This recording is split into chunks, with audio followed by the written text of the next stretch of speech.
Not everybody, but maybe. Oh, did you get the handouts, Irina? Yeah, we do. Okay, because I know you walked in like there. Does everybody have a handout? Yeah. Okay. I have it. Okay, yeah, because I got upstairs. Okay, are we ready? All right.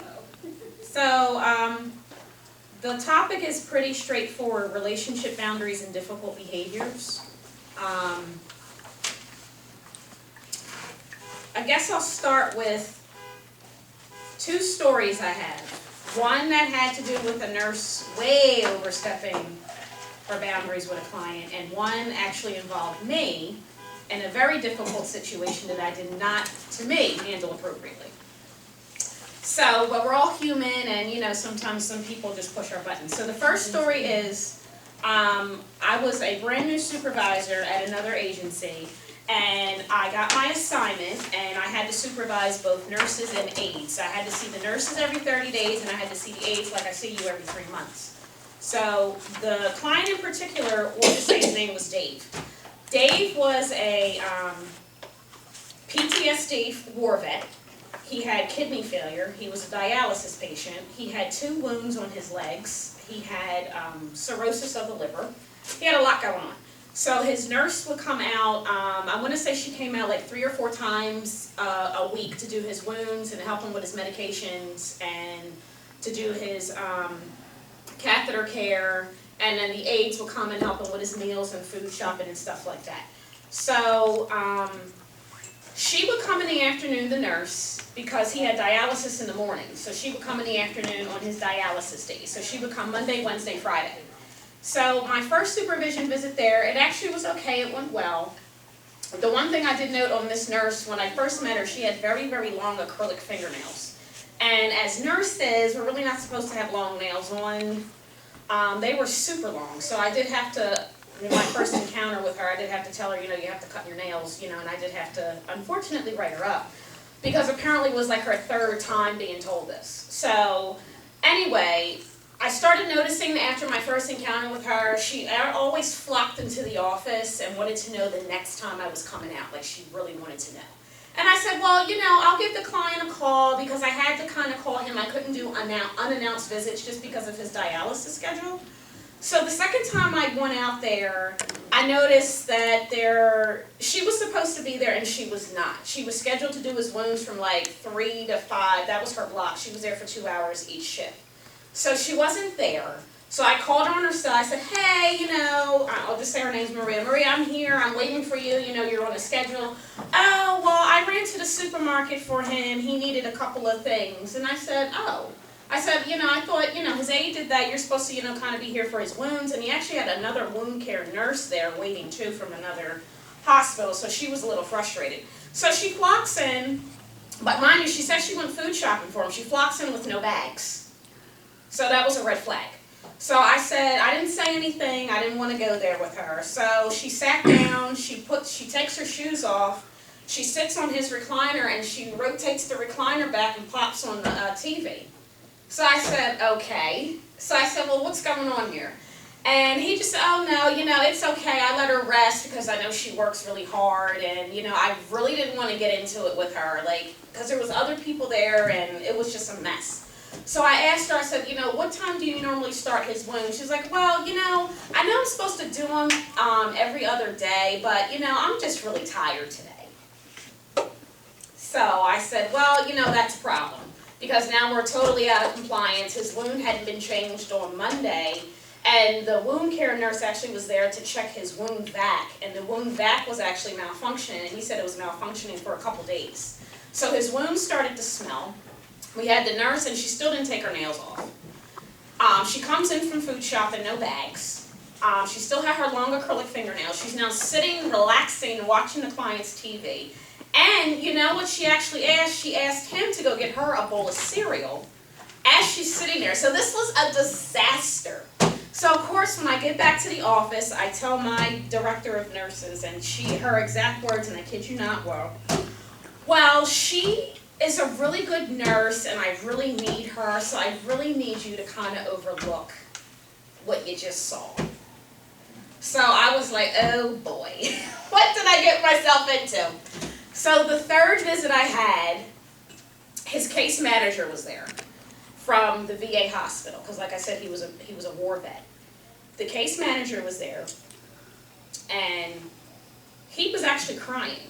And he said, you know, I'm really sorry the last time you were here, I know that you saw what she did, but he said, I have to really be honest with you. He said, she actually lives here with me.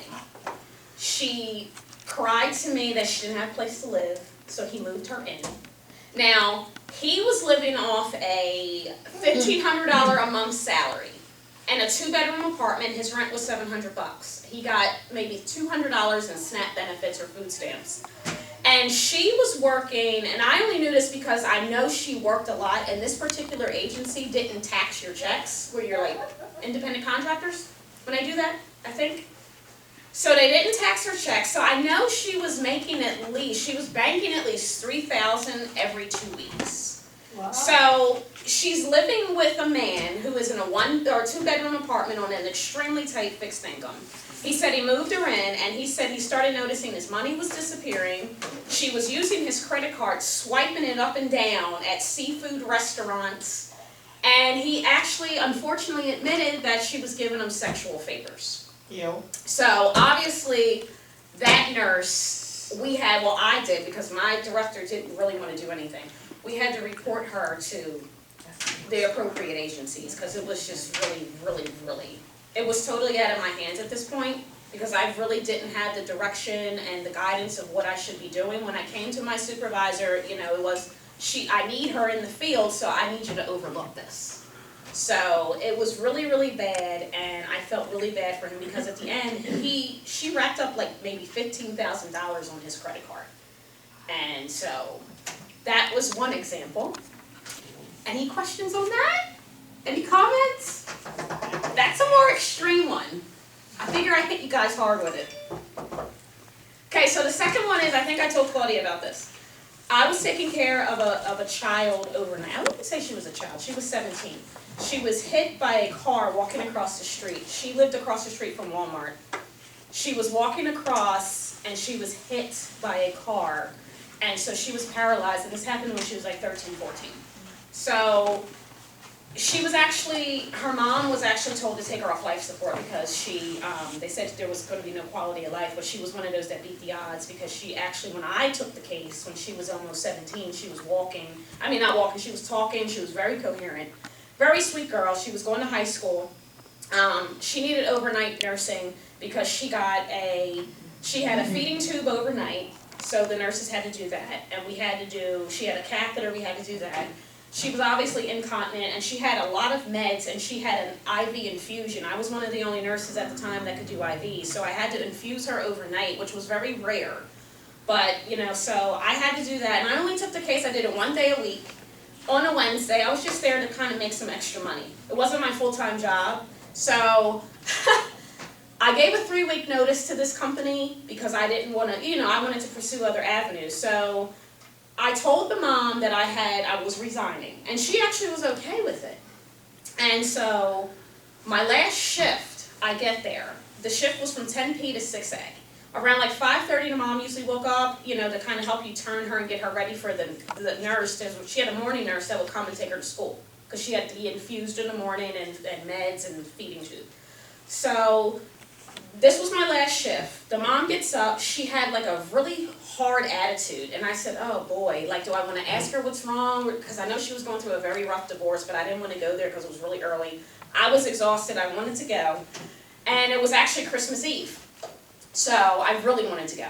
So the mom comes in, and she slams, I forget what she was holding, she slams her something down. She goes, I know you're leaving because you think I'm effing crazy. And I said, I'm sorry?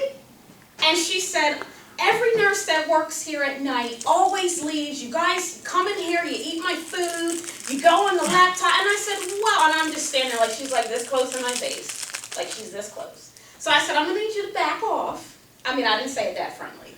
But I said, I'm going to need you to back off. And I said, where is all this coming from? I said, we discussed this 2 weeks ago. I was leaving. You were okay. And she's like, I don't know. Every time I get a night nurse, and you guys are really good, and then you up and leave. And she's like, I really need the help. I haven't slept in months. I'm going through a nasty divorce. And I said, I'm really sorry to hear that. But, it's not my problem. So she goes on and on and on and on and on. And she actually blocks me from the door from leaving. So when I said, miss, I'm done my shift. I'm going to go. I remembered my supervisor told me before I even took the case that the mom was a little nutty. So I actually, in a fit of rage, because I was like, what, how's this going to turn? Is she going to block me? And if I'm going to have to force my way at our house, I said, what, I shouldn't have took the case in the first place because I heard you were batshit crazy. I said that to her, and I lost my cool. And that was obviously very inappropriate. So she immediately gets on her cell phone. She calls the supervisor. She had the supervisor's cell phone. And I'm flying out the door. She calls, I could hear her in the background. You told her I was crazy, blah, blah, blah, blah, blah. You remember this, Claudia? She's just going on and on and on, and I said, oh my God, I said, that was very inappropriate, but I mean, I really just didn't know what to do. So, does anybody have suggestions on how I could have handled that a little differently? For one, my supervisor at the time had a tendency, and I hear this a lot with the schedulers sometimes, of saying that clients are crazy before you guys go out, so that's already putting you guys in defense mode. If you're hearing that someone's crazy, someone's difficult, that's already kind of making you guys like, oh God, do I really want to go here? No? Not really. Even if they said, okay, Vicky, they combative, then you know how to deal with them. Right, I'm not saying combative is a description of their... I mean, even if they said they're a little kind of crazy, you're judged by yourself because everybody's different when they Right, but not everybody can do that. Not everybody can separate the judgment until when they get there. You already have in your mindset, you're crazy, you're driving there, oh, they're crazy, what kind of shift am I going to have, so... I agree, it's professional, and you'll see yourself if you know what you're doing. But there's things on the plan of care, but on the other end, like from my level as a supervisor, as an employer, I have clients telling me, I hear I'm a very difficult case. Right. Because a worker got mad at them and told them that everybody hates her and the whole office is talking about her. Oh. So it can get very unprofessional.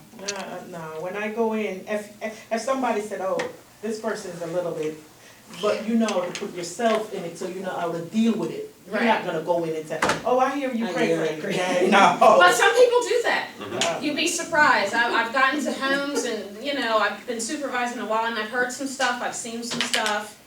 I actually had a client a couple weeks ago, oh, I heard, such and such said I was crazy and I'm not going to have the agency anymore. And I said, whoa. Wow. And she gave out names and everything. So, we have to just be careful. So, just some pointers, how can we maintain professional relationships? The biggest thing for me, I tell everybody, don't overshare information about yourself. Because when you start talking about, where you were married, how long your honeymoon was, what color drapes you have in your house, you're kind of stepping into that. That's too much detail. Right.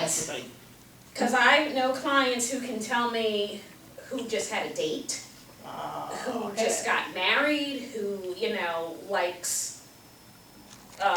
almond milk in their cereal. We have to be very careful when we're sharing because sometimes we tend to overshare. And sometimes there's downtime. You're done all your work. Some of the clients do want to chat. But you have to decide what you want to discuss and what you don't want to discuss. And a lot of times other aides talk to the patients about other aides. And patients talk to aides about other aides, and then it gets back to each other, and then, you guys are in the office upset. So, that's one thing. Yes? I think too, I did understand your situation, that how upsetting it was, because we've had private clients and they aren't really officially crazy. They're very intelligent, they have absolutely lovely homes, but they can be very condescending with you. Right. And when that happens repeatedly, and you're doing a good job, you know you're experienced, you know you're doing it properly, that can wear on you. So maybe you're just okay and get through it all for about 3 months, but something happens about the next visit, and it just kind of like reaches your bar. Right. And that's where I really do see the fact of you need to know your own situation, that if you're at that place, that you need to communicate to the scheduling coordinator that you need a break. That maybe this is a case that, you know, you're on the brink and why, and you don't wanna lose it. Because we already know this, that some of you are absolutely perfect in this case, but then there's something about another one, whether it's the big dog or whether it is, so it's our business, we're home care. But it's just so important for us to know that if we step over the line, it has so many ramifications. Oh, yeah, you're kind You're of exactly done right, there. Marty. It's objectivity. As a healthcare professional, you have to have that objectivity, else you're not a professional. And those lines become easily blurred, and you start talking about very personal things. You're no longer that healthcare professional. You're somebody else to them. You're now their friend. Yeah, and your Yeah. purpose is to be there as a healthcare professional. I But mean, Claudia, that's there what are you're being times paid when for. you call the scheduler and say, look, I need a break from this person. It goes through this ears and come back through the next one. It's not Okay, and happening. Tell who do your you, supervisor. who do you think you should talk to? Huh? Who do you think you should talk to? Who, Sam? No, your plan of care. Always can. You talk to your VNA supervisor. Community Services is paying nursing supervisors for a reason. We are part of a team. We are part of a team. Yeah. I mean, I get what you're saying, because I've had, you know, had to have myself removed, and I was actually told if I removed myself, I was gonna be in jeopardy of license being suspended, so sometimes it's not always cut and dry, but I get your point. Did you want to say something? Yes, yeah, I had one client a long time ago, she's not with, I don't think we have her anymore, but there was like, mother was perfect, no problem. Right. And daughter was sleeping next to her, and she was watching me like crazy.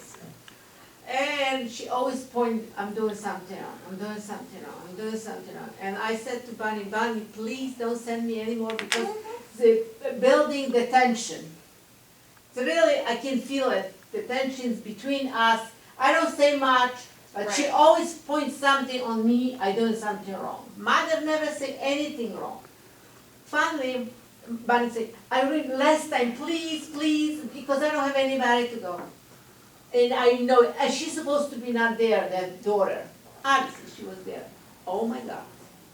She started teaching me how to make the bed. I said, please, I know how to do it, the bed. You're not my instructor. I said to them, her. When I said to her, she's not my instructor and tell me how to do the bed, she flipped out. Now, see, let me stop you right there. Now, by you saying you're not my instructor, that set her off too. Yeah, I know, Yeah, but because now she probably, you know, now she's getting defensive, because she probably felt like, oh, you know what, now she's being sarcastic, you know, so that's another thing we have to be careful with. You know what I tell them? How about you tell me how you like it? Right, And that cut the argument right there and then. yeah. 'Cause But I get it, I mean, but sometimes you're in the heat of the moment and it's like, yeah, I know, but that was the time where it So show me. spelled out on my Yeah, narrative. yeah, And I said, please, don't tell me how to do it. yeah. And then she started, oh my God. I mean, I get it, I mean, I called her mom, that's crazy. Yeah, and I said, Bonnie, Not one of please my don't finest send me moments. back. Okay, but who was your supervisor then, Irene? What was the case? Oh, that was a long time ago. I Lynn, think it Lynn was Roberts, Lynn. she would have helped you, you know, she would have. Yeah, but that was just, I was not going that often, but that Yeah. last time I said, Bonnie, please don't send, I promise you, I don't send you anymore. But that was the last time, and that was the problem. And we try, I mean, Yeah, we try. scheduling Sometimes is it's difficult. difficult. It's Sometimes difficult. last year, the last out the weeks till we can find somebody else, Yeah. but Kim, I mean, how is it best to deal with difficult behavior like that and stay professional? All right, well, I wanna do a couple more points with the professional boundaries, and then we'll go into that, because I have this printout here, But, another thing is, well, I already touched the gossip thing, like, we have to be careful with the battling. Another thing is, I'm finding, don't ever take anything from a client, even if they offer. I had a client last week call up here, apparently she may have loaned out a piece of lawn equipment to somebody, and she called and demanded it back. You know, we can't, you know, On equipment, really? you can't take anything from them. We've had a problem with that, and you know what Right. it is? Again, it's the unprofessionalism again, because once you step over that line, you're no longer a healthcare professional, you're their doormat. They'll treat you and offer you this and that, but when they get mad at you, they'll call the office and say, she took this, she never gave me back that. Right, So it's stepping over that line, it always ends in tears. yeah. Another thing is, this actually is a complaint on my particular side. I don't know about Claudia, but I'm getting a lot of, somebody comes here and they haven't had their breakfast, so they'll pop it in my microwave type thing. Don't always just assume because you've been working with them for a while that it's okay just to use their items if you want to have lunch or breakfast or dinner. Some of them actually get a little offended when you eat at their house. I've been seeing that, so always ask them like, hey, do you mind if I use your microwave? You know, most of them are okay, but don't just assume they're okay with it. You know, if you want to bring a book, I had a patient's family just complain about a really good aid, reading on downtime. I know she had everything done, this is a great aid, you know, you all are good aids, but she was, the family was complaining that the aide was reading a book. She said, I walked in and she had a nerve to be sitting on a book and there's all this work to be done, and I said, okay. So just don't always assume. Oh, no, when I go to downtime, everything is finished. Anybody Right. can walk in and everything But is some of them don't spotless. even want you to, they just want you to be solely there for them, they don't wanna see you reading, laptop, phone. No. Oh, the Not phone my thing's boss. another thing, be very careful what you're posting on social media Oh, too. no, I don't do that. My phone. Very careful. If they know me as books and everything, they were like, oh, show me read their book, but everything is finished. Right, So I but some say people, you'd be surprised that it gets under their skin, especially if you irritate them, then they'll call up you right away. that, mine's. Report any uncomfortable situation that a client puts you in immediately. Don't try to remediate it yourself, because that's where we get into trouble. Because I've definitely, obviously been in some situations and I'm like, I don't know what to do here. So, and another issue I'm seeing is scheduling among yourself and the client without letting the schedulers know.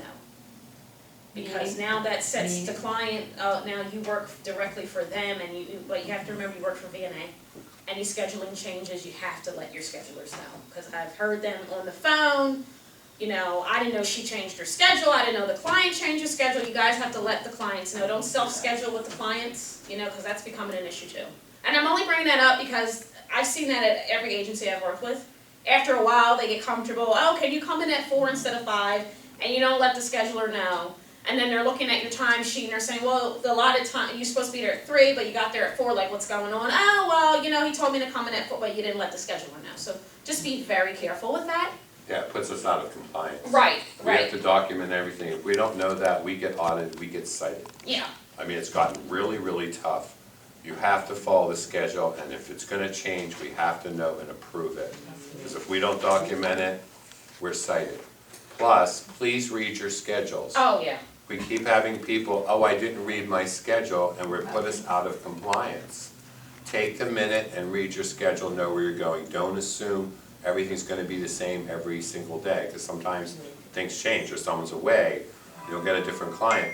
But it's really become a problem. We've had a number of issues in the past couple of months where people just didn't read their schedule, and they went at the wrong times, people were very angry.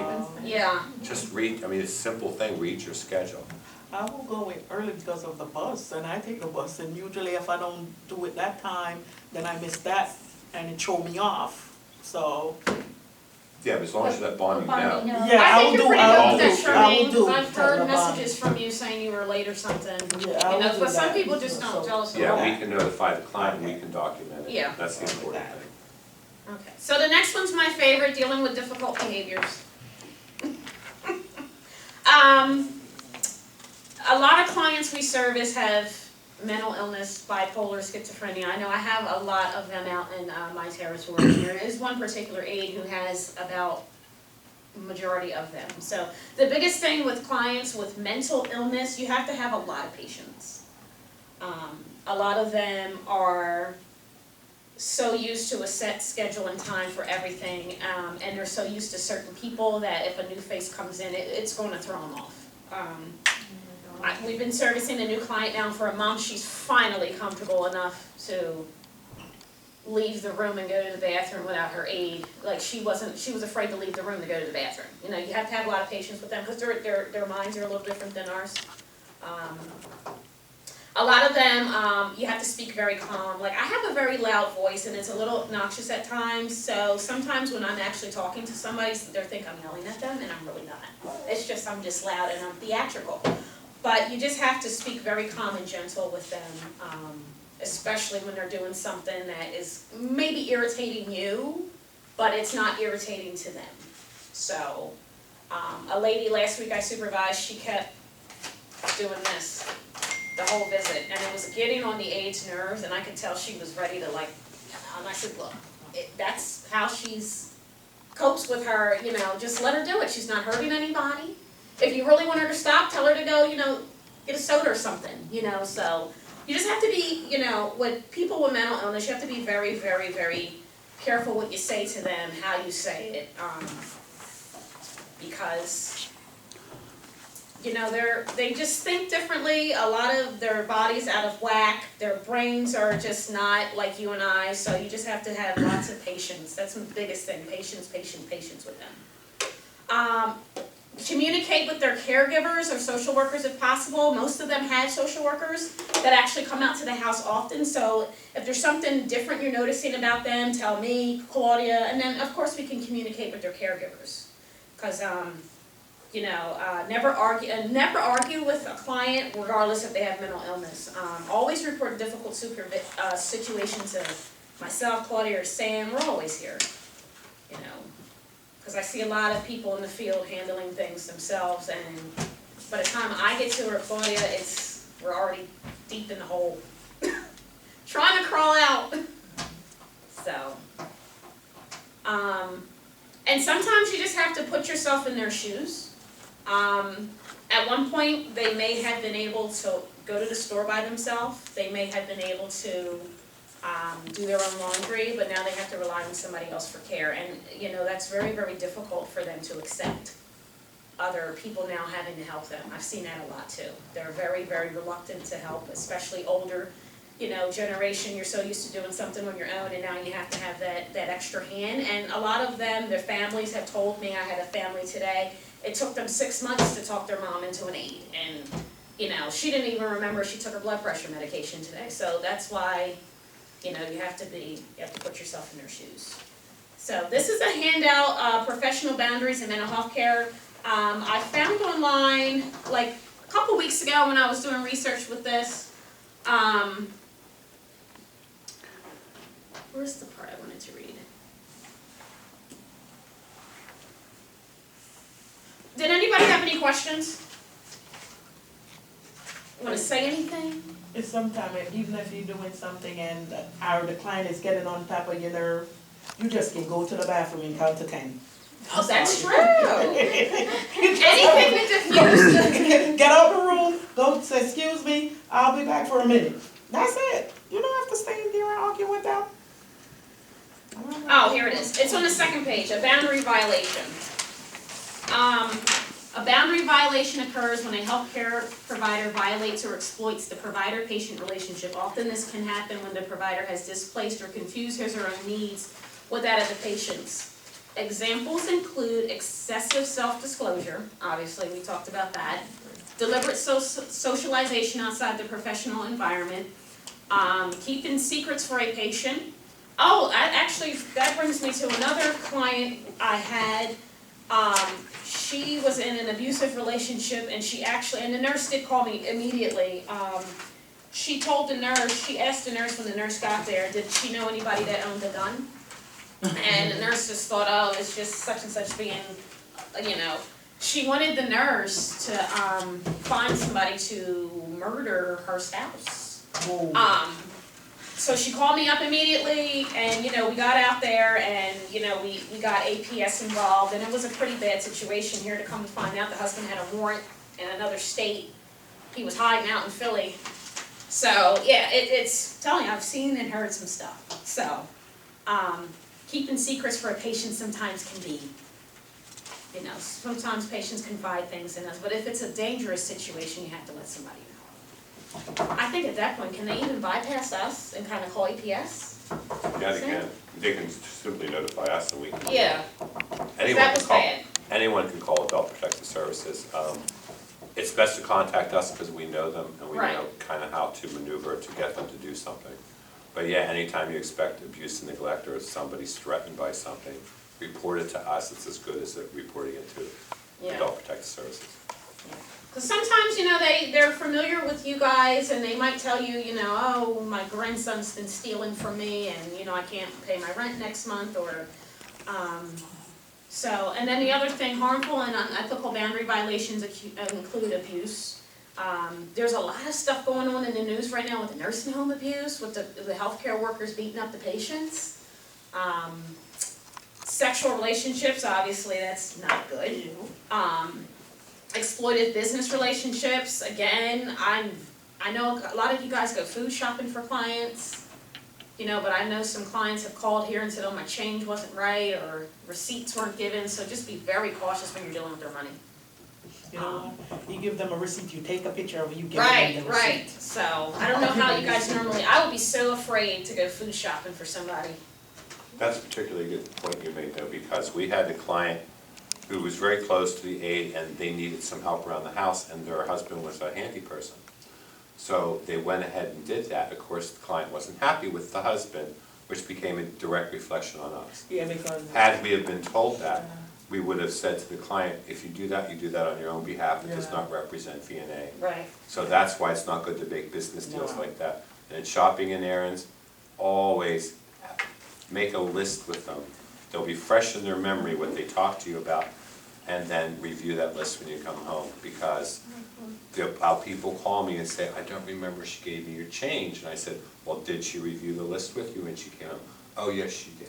Then they remember. Yeah, but sometimes they throw away the receipt and they Yeah, I know. claim that they didn't get, that's Like why you I'm said, saying, take a picture, it's good to take a picture. Yeah, Famous that's For those good. of us that Good have, idea. access to the phones, I do that, yeah. take a picture. But then again, we have clients who never have fresh memories, as Sam Right. says. That's why you It's take difficult. just always, and I have a client, whenever I throw something out, I show it to her first. Oh, yeah. I emptied the package of pull-ups. I emptied it, and I'm gonna put it in the trash. But 10 minutes later, Yeah. You know what I did? Doesn't I just matter. bring the trash can to them and let them throw it away. It's a good idea. Because then they can't blame me, oh, you threw away my stuff. I'll bring the trash can, and throw it away. That's a good idea. But sometimes, like I have a lady who used to be, we have her a long time ago again. She was accumulate her newspaper. She sleep, half bed was her bed, half bed was the newspaper, and it was accumulate, and I said, yeah, I can throw away. She said, no. What I did, I tried to steal this old newspaper because I know she's not gonna, she had whole room was whole She's stuff. a hoarder. Oh, I know, but she's sleeping with them, with this newspaper. It was so horrible. It was so horrible. Probably to you, but her is a mental, that's a disease. And so- she was she has 2 degrees. She has doctor degrees with singing and master degrees, business. doesn't matter. And an Yeah, I anxiety know. disorder. How she was, how things changed in that kind of particular situation. I was Hoarding like, is a mental disorder, they Yes. say. Yeah. Something Yeah. was, Very hard yeah, for something them to was throw taken out away in stuff. that person, that's why that person want that, right. She didn't have those newspapers, it would create extreme Yes. anxiety for her. she That's had what- so many, And you take one out. She They knows, don't think know she it. don't know. Yeah, they know They exactly. know know, it, and exactly, this is, My mom had a problem with paper hoarding. She would get anxiety if she say Yep. checks, Yep. obviously IRS documents, but, just stuff, when she passed away, I'm looking through this stuff, and I said, this stuff is from like 1976, what are you still, like newspaper clip? It was very bizarre. But I remember, like, I would tell her, like, are you gonna throw this out? She would like break out in a sweat. Yeah. If she I knew think of that. that conversation was coming, so it's, An we have a lot of anxiety clients that disorder. hoard too. Yeah, it's an anxiety disorder hoarding. Yeah, And it causes them great anxiety, because if you're removing like a part of Yes. themselves when Yeah. you touch that Yeah. thing. Yeah. Kim, so what would you suggest if people are putting the workers in an unprofessional situation, how do they deal with those clients that are confronting them or trying to make them break boundaries? Well, I always say, from my experience, you know, if I'm in a difficult situation, I always try to reason with them. You know, if they're asking you to do something, obviously, they always say out of the scope of your practice, you know, obviously if a client is asking you to do something you have no business doing, you can kind of, in a nice way, say, I'm not able to do that, but I can also check with my supervisor to make sure, Very you know. good point. That's what I Yeah. say, simply say, I'm not permitted to do that. Right. But we can call the office for authorization. Yeah. And we So have we'll back care you. plan. we have We'll care back plan. you. This is Yeah. really easy. We have a plan of care. Yeah, And if there are questions, I know I talk to you at Right. the time about curtains. Well, we have a plan of care. And I don't there think is some of always them the- understand what a plan of No, they care don't is follow all, either. they can't conceive No, all they of it. don't. Yeah. No, but we have something in our hands. Right. And if we are not sure, we can call the office. Right, Right, So we absolutely. exactly have right. something. Well, can I have that too? I said, you have it somewhere. I cannot give that to you. Right, But you got the same exact yeah. plan of I mean, care. they'll test too, they'll test you. They might yes. ask Oh, you yes, they today do. and then you say no, and then another day they'll ask you in a different way to throw you off. And just be aware, when you break if you do give and break those boundaries, then they then assume that you will do it again. Right, and then they'll assume that another person will do it, and then, we have one time she wanted to write a check out in my name. I was like, no, we can't wow. do that. She was like, oh, yes, you can. I was like, oh, no, we can't. So I said, if you don't believe me, call Bonnie. Yeah. She was like, I'll write it out in your name and you go cash it and give me the money. I was Yeah. like, yeah, once you Oh. start, you know, taking stuff, especially money, it's, no, nothing in my name. yeah. Okay. Ready? Anybody have anything else to add? That's it. I think there are times when we can bring in other professionals. Like, I thought maybe in that instance, because I didn't see the home, I don't know, but sometimes you can get the fire marshal involved. If there are smokers in the home, if they have too many candles, and she had all those stacks of newspapers. Oh, God. Big fire hazard, oh my God. Big. She was, beside that, other thing, what she was doing, newspaper, and she eat the cookies. And crumbs was in the bag. Sure. Yeah, and you know what, another thing, let us know about that, because we have to actually report that to their case managers. Report Immediately. what? Unsafe situations. All unsafe situations. Yeah, all unsafe. Yeah, report it Yeah, to us. she's not and with it's our us anymore. responsibility. That was- Right. Sure, but I've had experiences where other Yeah. professionals have helped me. Yeah. Oh yeah, there's If always they've lots of gone people in and- involved in their care. You know, they have OT, PT, social workers, some of them have multiple, they have case managers, especially those with the mental illness, some of them go to day programs, there's always somebody, you know, besides us, you can always tell us so we can reach out, so we know, because if you don't tell us, we don't know. Yeah, reporting is very important. Very. And the professionalism. I tell everyone that comes in here, well, most of you were hired except for Denise prior to my 12 years, but I instill in everybody coming in here that you must stay a professional. You do that personal care with that client and they love you, and it's good to have that bond. It's usually the crazy daughter or son or, you know what I mean, that always is the causing the trouble and Right. pushing your boundaries. Right. And, you know, they love you and want you to become part of the family, that's really sweet, but remember, you are not a part of that family. You're there for a set period of time, these are contracts, from 2 to 5, that's a contract we have to honor. That's why Claudia is always saying, don't give out your cell phone. Oh, yeah, that's a big I one. know you have good intent, you know, because the person's asking, you don't wanna turn them down, but we get workers calling all the time for me saying, can you please tell her to stop calling me? Like, you know, I can't. No, you And kind it's, of already even though shot you yourself may have in the had foot. good intent, it's really not the most humane thing Sometimes to you do. don't give the number, sometimes when you call, it's stored It on the. comes- Well, I know, yeah, So yeah. they use that. They get Yeah, it, you but you don't get it. have to answer it. Yeah. Because we've had people Correct. bugging some of our workers at 12, 1 o'clock, and they really went through turmoil, like, she doesn't love me anymore, why isn't she calling me back? So you think you're doing a good thing, but actually it's not a very humane thing. that woman was up all night fretting that you didn't love her anymore because you didn't pick up that phone. 'Cause I So have- that's a that's good another argument. thing, that's a good point, Sam, the It's cell very phones. true. Yeah, one client asked for my phone today, my phone number, and I said, no, I'm not allowed to give it out. Right, we're not permitted. If anything change, you just contact Bonnie, and Exactly, Bonnie will contact the call me. office. And that's exact true, because we're trying to protect you. Because I've had that happen from goodwill. I've had clients saying, well, if they don't give me the cell phone, they're not working for me. I said, they're working for us. Right. And that's our policy to protect you and them. But it really does, I know people are trying to help people, but I've had people very upset because why didn't she call me back? I thought you loved me. It's not that at all, it's work They privilege. get attached, actually, they get so attached. So you say to you, them yeah. when they get nervous when you're leaving, that I will see you on Thursday at this time, because you know your schedule.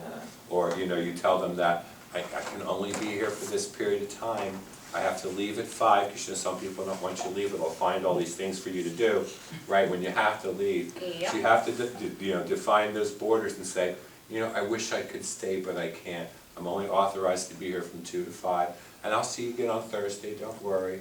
You know, it's little things like that, because it's really become tough in this business if we break those barriers.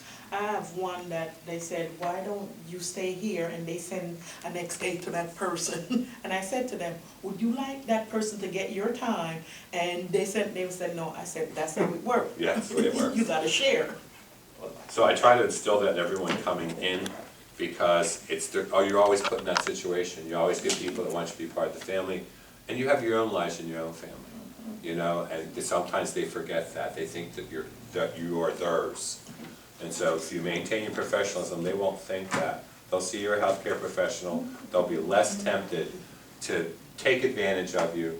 And like I said, it always comes back, you do this one little thing for them to just please them and keep them cool, but they'll ask you something else, and the tension will build, and they'll get mad when you finally say no one day and come to the office complaining about all of it. Yep, as soon as you irritate them, they You say no to them. throw you under the bus so fast. I tell them I'm not taking care of your kitty, so don't go open your mouth. Oh yeah, that's another thing, pets. That could be a whole insert, What? pets. Oh, yeah. No, I'm not giving it nothing, don't ask me, no, mm-mm. The dogs and the cats, they want us to do the kitty litter and all that. Some people don't mind walking Right, some someone's people dogs if they don't. like animals, you're not No, but expected it's to. not the thing, But when cleaning. when one person start that, they expect every aide will do Right. that, and that's Right. the biggest problem. So when people Is it call on me, your plan of care? Oh, not me. that's what I mean. No, but there's one plan of care for all the Yes. home health aides. Mhm. So if they're saying that somebody else is doing it, you'll have to say, it's not on my plan of care. Sometimes I tell them, listen, that person help you out, and you go and ask the next person, it's not, suppose I'm not supposed to do, no. And you go and say, oh, Charmaine, she's doing you a favor, it's not everybody will do that kind of service. It's another way. So, you I know, go to this lady up there, she have a cat, you know her. We have a lot of cats. No, the one up here. Okay. And when I, Over when I, there. no, I'm kidding. you know. Yeah, I do, Yes. I do. And when I go there, It's she a very large cat. buy chicken breasts. Oh, I no. say, wait a minute, oh, you early, I'm not ready for you, I have to feed my baby. I said, I will stand right here, Thank you you. feed your cat, and I am not, and she sliced that chicken breast half, and a can of food, and threw the gravy on it and give it to the cat. She give the cat the spring water, she put it in the fridge, Oh, boy. and say, I have to give him the cool water and take it out. You know what I'm talking about? I know That's a exactly baby. what you're talking about. And she put it right there, and the cat eat that chicken breast That's so and big. food. It's a happy cat. I just said to her, you finished, you ready? Well, the thing with pets, I'm glad you brought it up. We have some private pay clients, when they sign up, you know, they'll say it's somebody that, you know, we have dogs that are friendly, and someone that doesn't mind occasionally helping, not cleaning.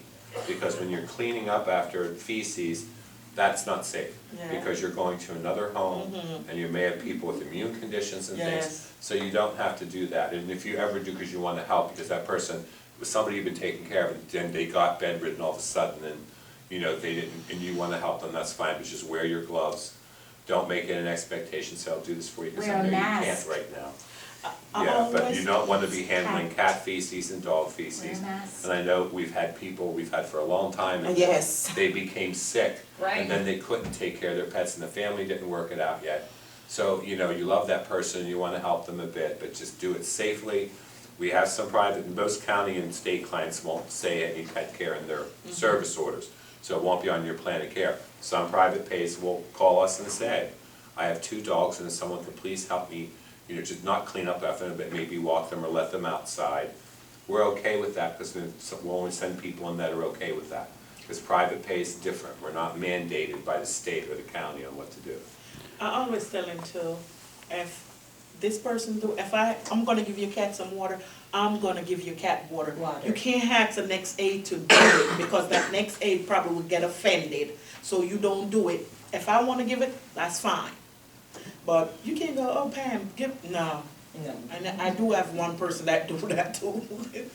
Say, oh, show me, my cat need water. I was like, excuse me, your cat need Are you what? asking me to please get some water for your cat? No, we didn't. Don't say That's what I would answer. No, I said, excuse me. It was like, oh, sorry, could you give my cat some? I said, that's better. Can You you know, oh, please? my cat needs some. Yeah, I'm saying you should get them some. Well, I'm not thanks, afraid you of guys, that for cat. I think the coming. one that you're Yes. talking about, I'm Does afraid of. anybody have any questions? No.